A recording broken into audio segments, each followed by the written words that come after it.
السلام علیکم، میرا نام ہے بیوز محمد بن کامران۔ میں توبہ تو کرنا چاہتا ہوں لیکن کی تیسری ویڈیو آپ کے سامنے ہے۔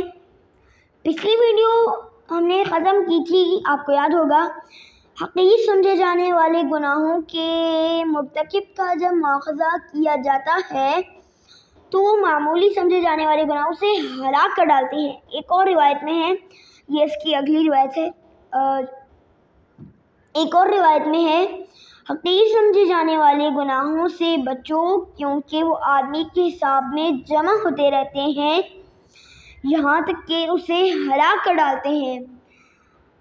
صغیرہ گناہوں کے ساتھ کبھی حیا کی کمی، بے پرواہی، اللہ تعالیٰ سے بے خوفی اور گناہ کو حقیر سمجھنا بھی شامل ہو جاتے ہیں، اور یہ سب باتیں اس سے